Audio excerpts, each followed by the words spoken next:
Hi hello welcome to post 360. నేను మీ మురళీరాపల్లి. అదేంటో నాకు అర్థం కాదు కానీ అమరావతి అమరావతి ఎస్పెషల్లీ అమరావతి ఇది సామాన్యుల రాజధాని అవుతుందా అవ్వదా అనే విషయం నాకు ప్రతిరోజు డౌటే. ఎందుకంటే అమరావతిలో ల్యాండ్ కొనాలంటే 5 కోట్లు కావాలి ఒక ఎకరానికి. అటువంటి 5 కోట్లు ప్రస్తుతానికి, అదే ఫ్యూచర్లో 10 కోట్లు. 10 కోట్లు పెట్టి ఒక ఎకరం పొలం కొనే స్తోమత ఏ సామాన్యుడికి ఉంటుంది? పోనీ రియల్ ఎస్టేట్ వెంచర్స్ వేసినా కూడా 5 కోట్ల ల్యాండ్ అంటే దాంట్లో ఎన్ని కోట్లు పెడితే మనకి ఒక 200 గజాల స్థలం వస్తుంది. మినిమం 200 గజాలు అంటే ఒక ఇల్లు వస్తుంది కదా. అయితే ఇటువంటి ఆలోచనలు మరి ఆంధ్రప్రదేశ్లో ఎవరికి రావటం లేదో, వచ్చినా అడగట్లేదో నాకైతే తెలియదు. కానీ దేశవ్యాప్తంగా ఉన్నటువంటి రాజధానుల్లో ఆంధ్రప్రదేశ్ రాజధాని బహు పిరం, చాలా కాస్ట్లీ అనమాట. ఇక్కడ సామాన్యుల కోసం రాజధాని అంటారు కానీ ఇది సామాన్యుల కోసం కాదు. ఎవరైతే ఇప్పటికే అక్కడ కోటాను కోట్ల భూములు, కొన్ని అసైన్డ్ భూములు కూడా సొంతం చేసుకున్న రాజకీయ నాయకులదే ఈ రాజధాని అని తెలుస్తుంది. రాజధాని రాజధాని రాజధాని ఒక్కసారి ఈ ఆడియో వినండి.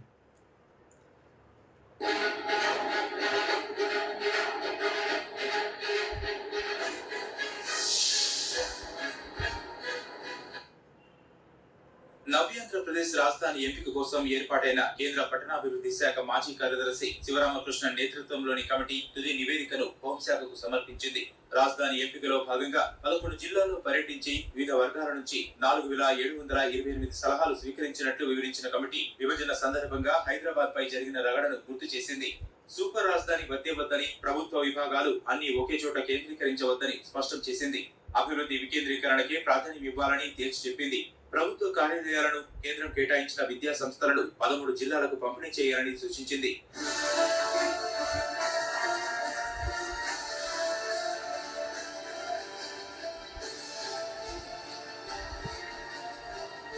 రాజధానిని చక్కటి సాగు భూములు ఉన్న విజయవాడ, గుంటూరు ప్రాంతంలో పూర్తిగా కేంద్రీకరిస్తే ఆర్థికంగా, పర్యావరణ పరంగా నష్టదాయకంగా పరిణమిస్తుందని కమిటీ అభిప్రాయపడింది. ఆర్థికంగా, పర్యావరణ పరంగా అమరావతి రాజధాని అయితే రాష్ట్రం కుంటిపడుతుంది, చాలా ఇబ్బందులు పడతాయి అంటూ శ్రీకృష్ణ కమిటీ స్పష్టంగా చెప్పిందా లేదా?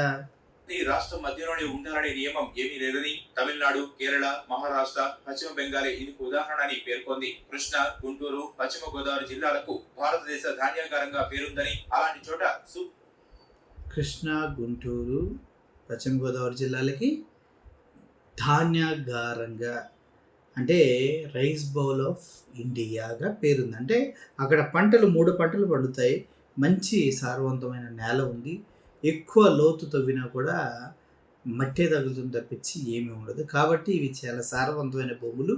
దీనివల్ల పర్యావరణానికి, అదేవిధంగా ఆహారానికి కూడా లోటు వస్తుందంటూ గతంలో శ్రీకృష్ణ కమిటీ నివేదిక ఇచ్చింది. ఈ నివేదికను ఎందుకు అసలు టోల్ రైట్ చేయరు? అలా టోల్ రైట్ చేయలేనప్పుడు ఎందుకు అన్ని కష్టం, మా డబ్బులు బట్టి ఎందుకు ఇట్లాంటి కమిటీలను వేసి మమ్మల్ని ఎర్రి పువ్వులను చేస్తారు అనేది నాకు అర్థం కావట్లేదు. చూద్దాం. సూపర్ రాజధాని ఏర్పాటు చేయడం తగదని ఏదో పలికింది. బీజేటీఎం పరిధిలో నిర్మించాలనుకుంటున్న రింగ్ రోడ్ల వల్ల భూముల ధరలు ఆకాశాన్ని అంటి ఆర్థికంగా తీవ్ర పర్యవసానాలకు దారితీస్తుందని హెచ్చరించింది. తద్వారా వ్యవసాయ భూమికి భారీ నష్టం కలుగుతుందని పేర్కొంది. అయితే రియల్ ఎస్టేట్ వల్ల, ఇన్నర్ రింగ్ రోడ్ వల్ల భూములకి భారీగా డిమాండ్ వస్తుంది. కానీ అందుట్లో కొంతమంది మాత్రం లాభపడతారు, మిగిలిన వాళ్ళంతా చాలా నష్టపోతారు. అదేవిధంగా ధాన్యం లోటు అనేది ఆంధ్రప్రదేశ్ వ్యాప్తంగా వస్తుందంటూ కమిటీ ఇచ్చిన స్పష్టమైన రిపోర్ట్. దీన్ని ఎందుకు కన్సిడర్ చేయరు? ప్రజల్ని ఎందుకు మోసం చేస్తారు అనేది అర్థం కావట్లేదు. బీజేటీఎం దగ్గరలోని నూజివీడు, ముసునూరు, అమరావతి, పులిచింతల వద్ద కొన్ని ప్రభుత్వ కార్యాలయాలు ఏర్పాటు చేయవచ్చని పేర్కొంది. పర్యావరణిత నగరానికి ఎందుకనో ఆంధ్రప్రదేశ్ ప్రభుత్వం సానుకూలంగా లేదని వెల్లడించింది. అది విషయం. అయితే ఈ రాజధానికి శాశ్వత రాజధానిగా చేయడం కోసం ఏదో పార్లమెంట్లో బిల్లు పెడతానికి తహతలాడుతున్నారు చంద్రబాబు నాయుడు. ఎందుకు ఇంత తహతహ అంటే దానికి లోకేష్ గారు మొన్న ఒక మాట చెప్పడం జరిగింది. ఆయన మళ్ళీ జగన్మోహన్ రెడ్డి అధికారంలోకి వచ్చినా కూడా దీన్ని మార్చకుండా ఉండడానికి మాత్రమే శాశ్వత రాజధాని అమరావతి అంటూ ప్రకటన కావాలంటూ ఆయన చెప్పడం జరిగింది. అంటే జగన్మోహన్ రెడ్డి గారు మళ్ళీ 2029లో అధికారంలోకి వస్తాడని భయం కూటమి ప్రభుత్వంలో ప్రతి ఒక్కరికి అడుగడుగున నిద్రలో కూడా తరచి తరచి లేపుతుందన్నమాట. లేకపోతే జగన్మోహన్ రెడ్డి అధికారంలోకి వచ్చినా కూడా ఎందుకు మార్చకూడదు, ఎందుకు మారుస్తాడనే భయం ఉందంటే, ఇప్పుడు వీళ్ళు చేస్తున్నటువంటి రాజకీయం, వీళ్ళు చేస్తున్న పాలన ఏదైతే ఉందో అది ప్రజలు సహించట్లేదన్న విషయం వీళ్ళకి కూడా తెలుసు అంట. అంటే ఒప్పుకోకుండానే ఒప్పుకుంటూ దాన్ని తప్పించుకోలేక తిరుగుతున్నారు.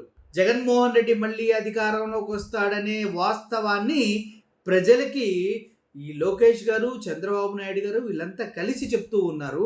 ఆయన మళ్ళీ అధికారంలోకి వచ్చినా కూడా ఈ అమరావతి రాజధానిని కదిలించకుండా ఉండడం కోసమే శాశ్వత రాజధాని అంటూ మాట్లాడుతూ ఉన్నారు. ఒక విషయం చెప్పండి, ఇప్పుడు శాశ్వత రాజధానిగా మీరు దానిపైన ఏదో విధంగా బిల్ పెట్టి ఏదో తీసుకురావచ్చు.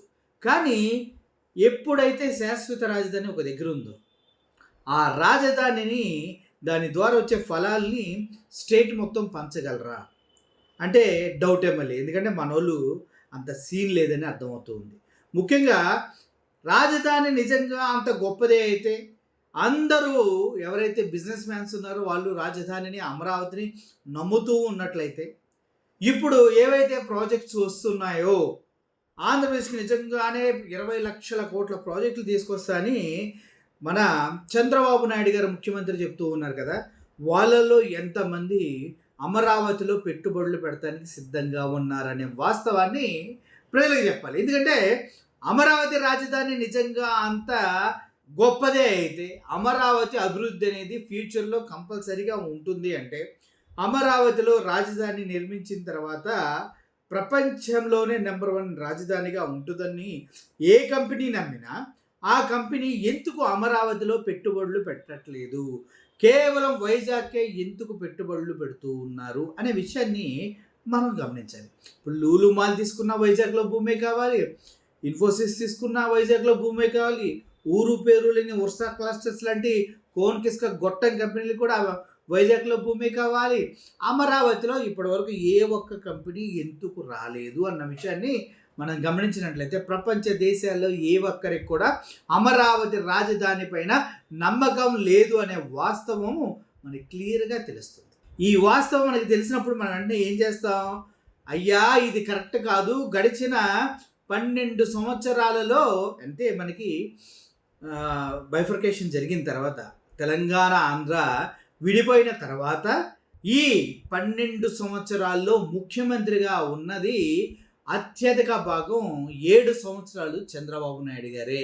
మరి 7 సంవత్సరాల్లో చంద్రబాబు నాయుడు గారు పీకింది ఏందయ్యా అమరావతిలో అంటే, తాత్కాలిక భవనాలు కట్టి ఇప్పటికీ ఆ తాత్కాలిక భవనాల్లోనే కార్యాచరణ నడిపించడం తప్పించి ఇప్పటికీ నిజంగా మగాడ్లా కట్టినటువంటి బిల్డింగ్ ఏదైనా ఉందా? అకార్డింగ్ టు ఆయన చూపించినటువంటి గ్రాఫిక్స్ ఏవైతే ఉన్నాయో, గతంలో 2014 దగ్గర నుంచి మనకి కొన్ని గ్రాఫిక్స్ చూపించుకుంటూ వచ్చారు కదా, ఆ గ్రాఫిక్స్లో ఏ ఒక్క బిల్డింగ్ అయినా కంప్లీట్ అయ్యిందా?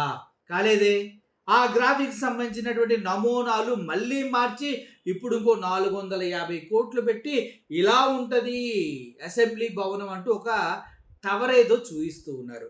ఆ 450 కోట్లు పెట్టి ఆ డిజైన్ చేయించారంటే మిమ్మల్ని ప్రజలు నవ్వాలా, ఏడవాలా? అదే 350 కోట్లతో ఋషికొండ పైన జగన్మోహన్ రెడ్డి అద్భుతమైన స్ట్రక్చర్లు కడితే అవి తప్పు అయిపోయినాయి.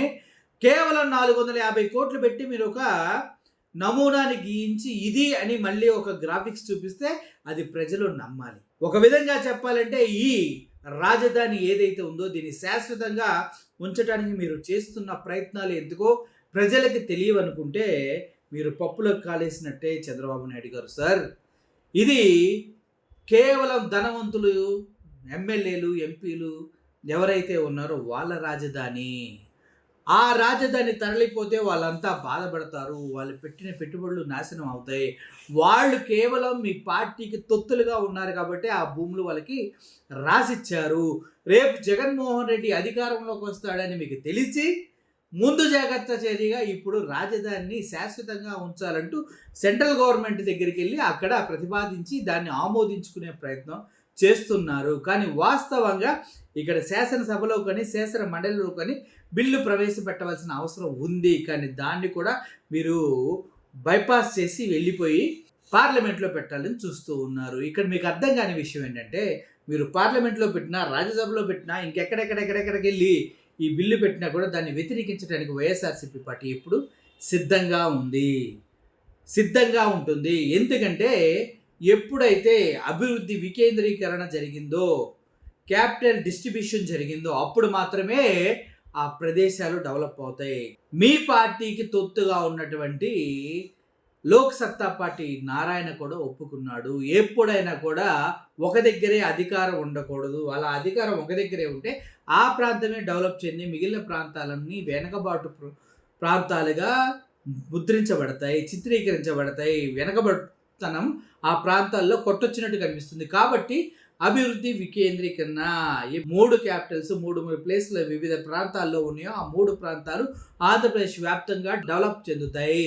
ఆ డెవలప్ చెందడం వల్ల అక్కడ జనాభాకి ఉద్యోగ అవకాశాలు దొరుకుతాయి. అది కాకుండా వాళ్ళు బ్రతకడానికి చాలా ఆధారాలు ఆ డెవలప్మెంట్ చుట్టూ దొరుకుతాయి. కాబట్టి అభివృద్ధి వికేంద్రీకరణ అనేది జరగాలంటూ వాస్తవాలు చెప్పారు. దీన్ని జగన్మోహన్ రెడ్డి అప్పుడు చెప్పాడు, ఇప్పుడు చెప్పారు, మీరు కూడా ఇప్పుడు చెప్తారు. కానీ అది కేవలం మీ మనసులో ఉంచుకొని అటు వైజాగ్లో భూములు ఇస్తూ ఉంటారు ఫ్యాక్టరీలకి, వాటికి.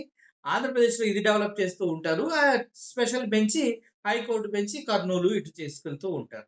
కానీ ఇది మీకు చెప్పే దమ్ముండదు. ఎందుకంటే మీరు అమరావతి క్యాపిటల్ని పదే ప్రజల్ని మోసం చేసే ధోరణిలో వెళ్తూ ఉన్నారు. కాబట్టి ఒకవేళ అమరావతి నిజంగా క్యాపిటల్ అయి ఉంటే 7 సంవత్సరాల్లో చంద్రబాబు నాయుడు గారు ఎంత డెవలప్ చేశారు? 1,00,000 ఎకరాలు, మొన్నటి వరకు 33,000 ఎకరాలు చాలన్న చంద్రబాబు నాయుడు గారు ఇప్పుడు ఇంకొక 48,000 ఎకరాలు కావాలంటూ, 45,000 ఎకరాలు కావాలంటూ అడుగుతూ ఉన్నారు. ఆల్రెడీ గవర్నమెంట్ భూమి ఇంకొక 20,000 ఎకరాలు, మొత్తం దగ్గర అడ్డు కలిపి ఇటు కలిపి 1,00,000 ఎకరాల్లో ఒక క్యాపిటల్ డెవలప్ చేయాలంటే దానికి ఎన్ని సంవత్సరాలు పడుతుందో కనీసం లెక్కలు ఇప్పటి వరకు ఎప్పుడైనా చెప్పారా? చెప్తే నేను చెప్తా వినండి. ఒక క్యాపిటల్ 1,00,000 ఎకరాల్లో డెవలప్ చేయాలంటే 50 సంవత్సరాలు పడుతుంది. 50 సంవత్సరాల వరకు భూములు ఇచ్చిన రైతులు వేచి చూడాలా? లేదంటే 50 సంవత్సరాలు అక్కడ క్రియేట్ చేసిన ఆర్టిఫిషియల్ డిమాండ్‌ని కంటిన్యూ చేస్తూ ఉండాలా? ఎందుకంటే అక్కడ రేటులు లేని దగ్గర ఇంత రేటుకే గవర్నమెంట్ నిర్ణయించింది, అంత రేటుకే కొనాలంటూ ఇప్పుడు చంద్రబాబు నాయుడు గారు చేస్తున్నటువంటి దారుణమైనటువంటి బిజినెస్ స్ట్రాటజీని ఎవరైనా ఒప్పుకుంటారా? అలా ఒప్పుకుంటే నిజంగానే ప్రపంచ దేశాల్లో ఎవరైనా చంద్రబాబు నమ్మి ఇప్పటి వరకు అమరావతిలో పెట్టుబడులు పెడతానికి వచ్చారా? ఇవన్నీ కూలంకుషంగా పరిశీలిస్తే ఒకటి మాత్రం వాస్తవంగా అర్థమవుతుంది. మొలిచిన చెట్లు కొట్టడానికి నిండిన గుంటలలో వాటర్ తోడడానికే ఈ 2 సంవత్సరాల్లో దగ్గర 1,500 నుంచి 2,000 కోట్ల రూపాయలు వెచ్చించారంటే ఎంత దారుణంగా అక్కడ పరిస్థితులు ఉన్నాయో అర్థం చేసుకోవాలి మనం. రాబోయే రోజుల్లో కూడా 1 కిలోమీటర్ రోడ్డు వేయడానికి 60 కోట్ల రూపాయలు శాంక్షన్ చేసి 60 కోట్ల రూపాయలతో బంగారు రోడ్లు వేస్తారా అనిపించుకునే స్థితికి చంద్రబాబు నాయుడు గారు గవర్నమెంట్ వెళ్ళిందంటే ఆలోచించండి. 1 అడుగు భూమిని 10,000కు విక్రయిస్తూ ఉన్నారు. దాని వాల్యూ 10,000 అంటూ ఆర్టిఫిషియల్ డిమాండ్ క్రియేట్ చేశారంటే 1 గజం భూమి కొనాలంటే దగ్గర 90,000. హైదరాబాద్ నడి బొడ్డిలో కూడా అంత రేటు పలుకుతుందా భూమి? ఆలోచించుకోండి. హైదరాబాద్ కోకాపేటలో ఎంత రేట్లు అయితే ఉన్నాయో అమరావతిలో భూములు కూడా అంతే రేట్లు ఉన్నాయి.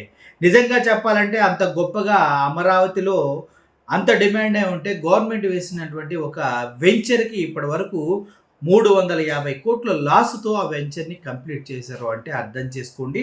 అక్కడ రేట్లు లేవు, ఏమీ లేవు. ఆర్టిఫిషియల్ డిమాండ్ క్రియేట్ చేసి ప్రజల్ని మభ్యపెట్టి వాళ్ళ ఆస్తుల్ని పెంచుకునే క్రమం. అదే హైదరాబాద్ హైటెక్ సిటీలో ఏ విధంగా అయితే వాళ్ళ సొంత సామాజిక వర్గానికి నమ్మిన వారికి కోటాను కోట్ల భూములు తక్కువ రేటుకు కొనిపింపజేసి దానికి డిమాండ్ క్రియేట్ చేసి ఎలా అయితే అక్కడ దండుకున్నారో అదే కాన్సెప్ట్ని ఇక్కడ ఆంధ్రాలో అమరావతి భూముల్లో కూడా దండుకోవాలని చూస్తున్నారని అభియోగాలు అయితే వినిపిస్తున్నాయి. ఇందులో వాస్తవాలు అవాస్తవాలు ప్రజలకు తెలుసు.